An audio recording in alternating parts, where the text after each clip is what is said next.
Hello, I'm Earl Nightingale, and I want to tell you a little story which could make a wonderful difference in your life. Now, if you already know about everything I'm going to say, you're a remarkable person, and according to the latest statistics, you belong to the top 5% of all the working people in the world. You're to be congratulated.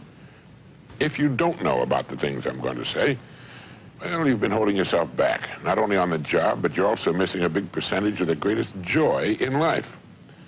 I want to talk about your boss and your relationship with him. How you handle this relationship will determine your success or failure. It will determine how much money you make or do not make. And it will determine whether you're a happy person or an unhappy person.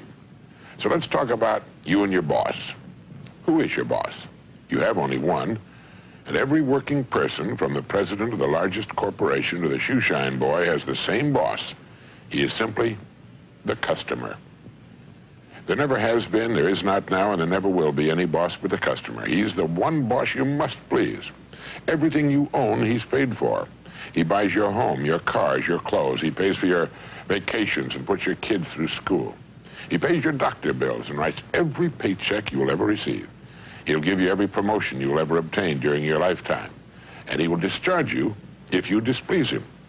Now, sometimes, particularly in these days of, seemingly complex economics and big business, we lose sight of just what business is.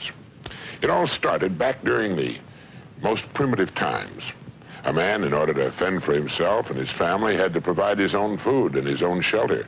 He had to do his own fighting and fashion his own rough clothes and crude weapons for hunting and materials for fishing. Later, he had to manufacture his own farming implements. In short, each man had to personally take care of every department of life. Now, naturally, it came about that men and women with certain talents appeared. One was particularly adept at fashioning spears, another at fishing, another at hunting, another at making garments, and so on. And it was only natural that soon these individuals found that they could best spend most of their time in the pursuit of that which they were most talented at and trade their production for the production of others. As a result, the man who made spears found that others would give him a share of their food, clothing, and so on if he'd provide them with spears. Thus, trade and commerce began. Now, it's far more complex today, but still based on the same principle.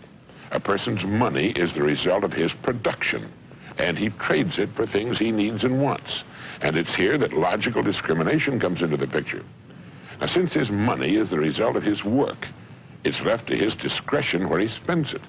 And it's here that he assumes the role of boss. He will spend his money only with those whom he feels have earned it. And this is as it should be. You and I are exactly the same way. If someone treats you badly in any way, well, you instinctively feel that he hasn't earned your business, and you will withhold it from him. And our prosperity as individuals hinges directly on our attitude toward what we do for a living.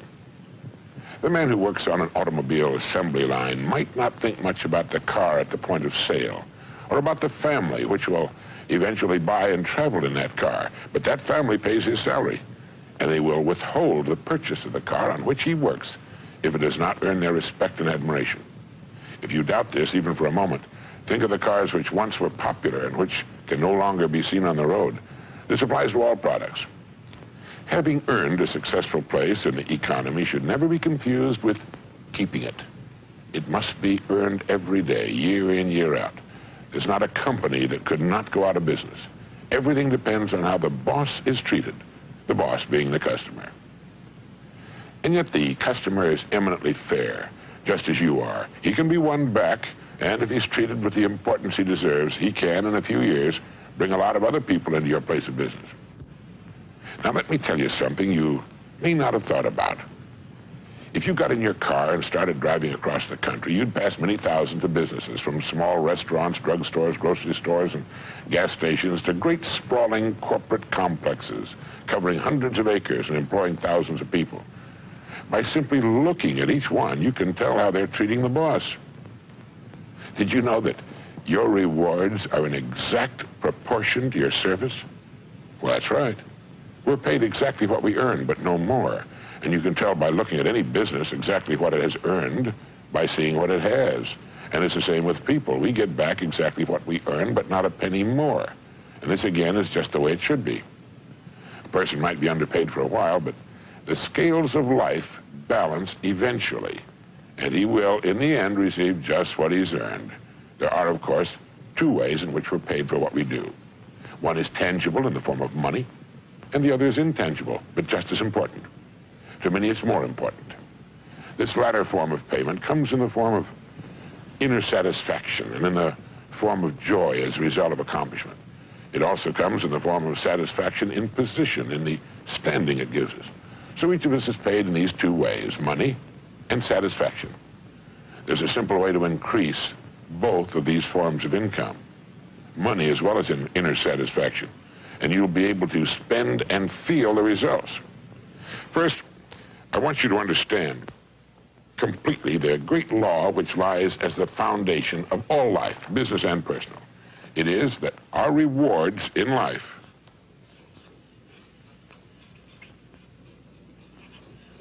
will always be in exact proportion to our service.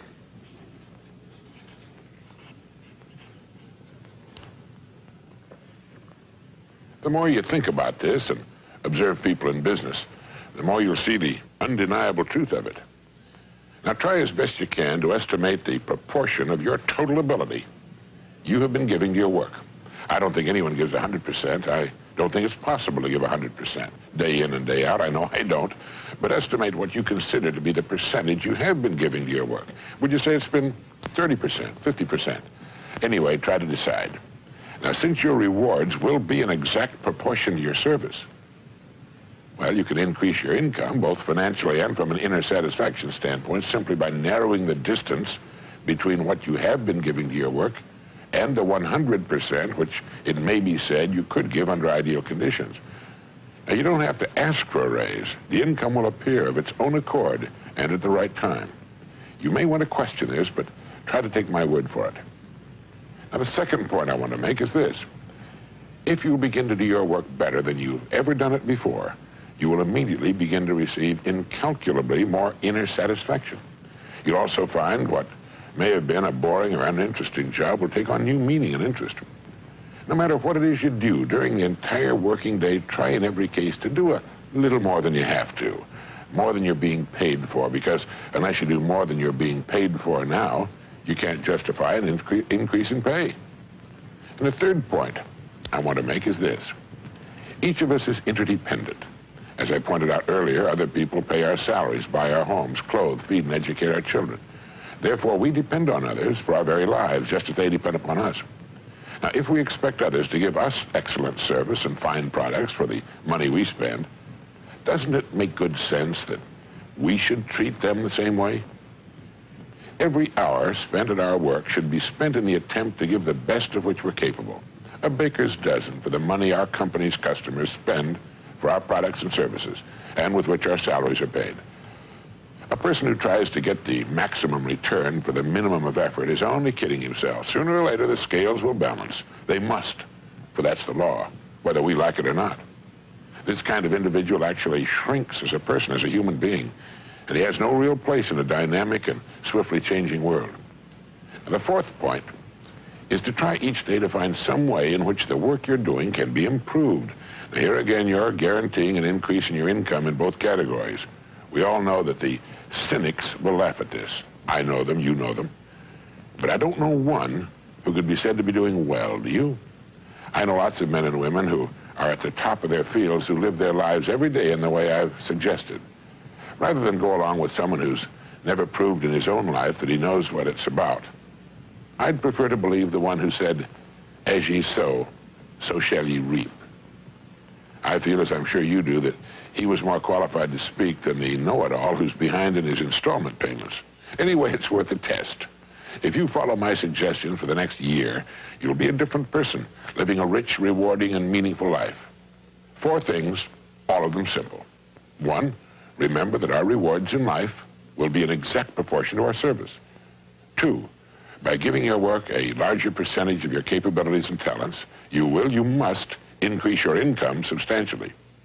3, since our lives depend on others, treat others in every facet of your life exactly as you want others to treat you. If you expect others to give you excellent products and services for the money you and your family spend, then you should make certain that your job is handled excellently, since it's the money of others which pays your salary. 4, try to find some way every day in which your work can be improved. And above all, know your boss. He's the customer. Treat him with the respect, care, and courtesy and humor he deserves. Remember that he pays all of your bills every month. He will buy everything you will ever own. He may be, of course, crude, coarse, ignorant, selfish, conniving, and a thoroughgoing savage. He often will be. And here it's more important that you treat him with all the care and attention you can muster. If you don't, and if you permit his attitude to affect yours, you're admitting that he's the stronger person. If you respond the same way he conducts himself, you're admitting you're no better than he is. But most people are nice people. They're people like you and me who want to be liked, who want to get along, and who want to be friends. They have problems and sorrows of their own, of which we're not aware. And they have bad days and disappointments. Make sure that the time they're with you is a high spot in their day, and they'll want to come back, not just because of your company, but because of you. If you will do these things for a year, you'll be surprised and delighted, and you'll find that you wouldn't live any other way for the world. If you're already living this way, you know what I mean. Thank you.